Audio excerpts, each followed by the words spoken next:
Mike Tyson is not the sort of person we generally interview on this show. He's not a political figure. He's not still boxing. Why did we talk to him? Well, because Mike Tyson has spent almost 40 years at the very pinnacle of American society. And then at the very bottom, he went to prison at one point. He's seen everything. And a lot of people who lead lives like that are destroyed by them. They become numb and insensible, particularly if they're boxers. But a rare few become wise and fascinating and able to communicate what they've learned. And Tyson is definitely in that category. So for a brand new episode of Tucker Carlson today, we sat down with Tyson and we began by asking him, what was it like growing up? Here's part of that.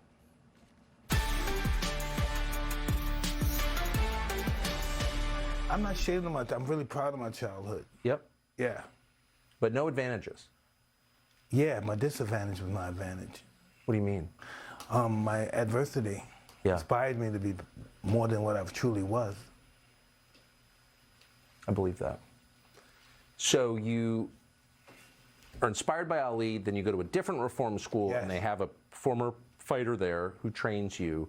Is that the point when you realize you're going to do this for a living? Yeah, but this is what's interesting. When I came there, I was in another facility on that campus, and I believe I don't want to say I stabbed somebody, but I had an altercation with somebody. So I came, when he met me, I had handcuffs, and I'm rearrested, and I was a mess. And so when the guys were talking to me, because they said, well, you're not a bad guy because you did that. So we talked. He said, if we have an ex-fighter, Bobby Steele, you need to meet him. He'll probably get you in shape. And I said, well, I would love to meet him. I met Muhammad Ali. I seen Muhammad Ali once.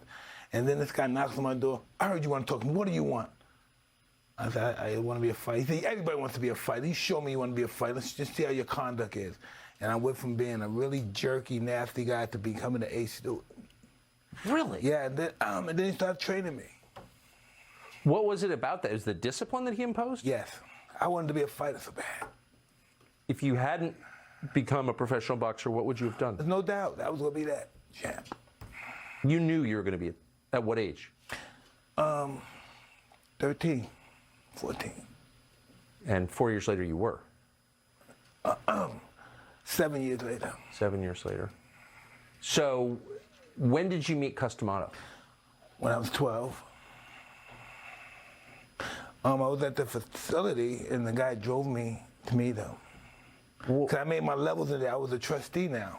Yes. I was a good kid, a trustee, so I can go to I can get off campus and go visit them. What was he like?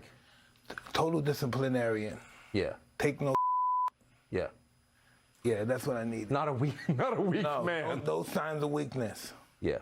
No signs of weakness. If you didn't conduct yourself the way he conducted yourself, you're not Italian. He's going to tell you what Italian is. If he saw, like, what are those guys, Paulie Shore, what's the Paulie name? The Italian guys, the Jersey Shore guys, they're not Italian. I said, cuss, they're Italian. They are not Italian. He would say something like that. If you don't conduct yourself, Italians only conduct themselves like this. He's not Italian. He was that kind of guy. Amazing. So Nothing playful. Nothing playful. Nothing playful? We had to tease him, talk behind his back. There's nothing playful about him. And you liked that? Hey, you know what? I loved it. Someone cared about me. Yeah.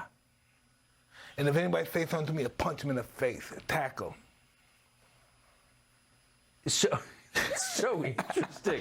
Because most teenage boys... You don't say nothing about me. He'll attack you physically. Were you ever afraid? I was always afraid of him. I'm afraid of him now. Like that. He made sure you were afraid of him.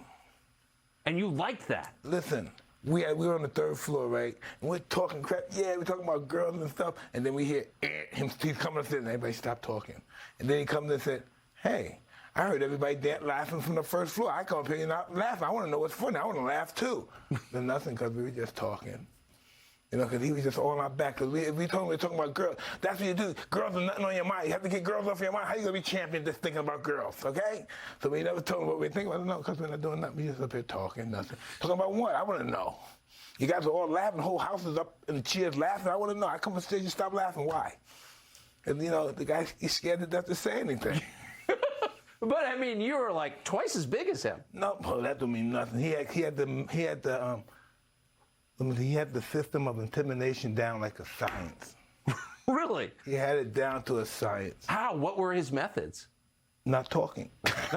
You know, God language is language without making sounds. Yeah. So you understand if he's mad or not. Look at that. Oh, look at me, I'm just a little boy. So happy to be with this guy. Look how big I am at 14. You were 14 then? Yeah, look how big I am. Yeah, you're enormous. Baby Huey. So did he, and pardon my bad memory, did he live to see you become... No, he died a year before. Not even less than a year. Really? 8, 9 months, something like that. And he, by that point, I think was your guardian, right? Yeah, my mother signed me over to him before she died. How old were you when she died? 16. 16. So he wasn't just your coach, he was your mentor and your leader. Yeah, if I didn't make them fight, I still had to be there. You know what I mean? I couldn't go. I still had to, maybe I had to get a job, but I still had to be there. Did you live with him? Yeah, since I was 13. You lived at his house? Yeah. That's so different. Hey, listen. Anytime I saw a white guy was a judge, a cop, he was a victim. And I come to this guy's house, and this guy showed me love.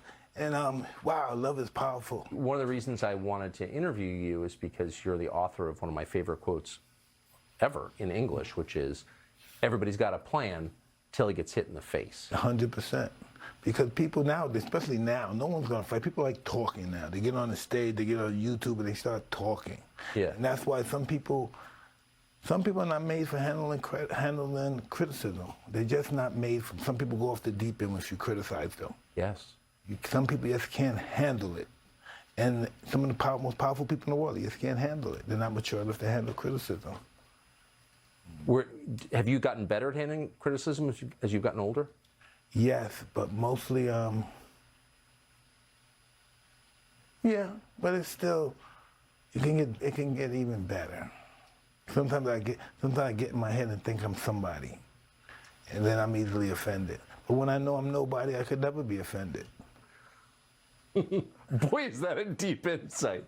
Sometimes I get in my head that I'm somebody and I'm easily offended, and then I remind myself I'm nobody and I'm not offended. Exactly, 100%. So if if you're that well known and everywhere you go, people are sucking up to you and taking pictures with you, how do you remind yourself, as you said, that actually I'm nobody? Well, I don't know. God did this. I asked for this, and this is what He gave me. It's not like someone gave me something I didn't acquire.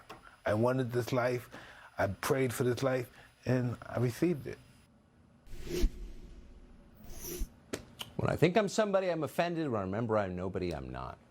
There's a lot more in that vein. Tomorrow, Tyson talks about his faith and his love of animals, really one of the most remarkable conversations we've ever had. And then he describes how he really felt about the men he fought in the ring over the years. And we'll just give you a preview. I wanted to kill them. But you knew that. Stay tuned for that. Absolutely worth watching. So, like a lot of people, we always thought that Twitter was a social media site. Then why were all these intel agents working for Twitter? A lot of them. Could it be that Twitter was actually a propaganda tool and an intelligence gathering operation for different governments? Totally possible. More on that next.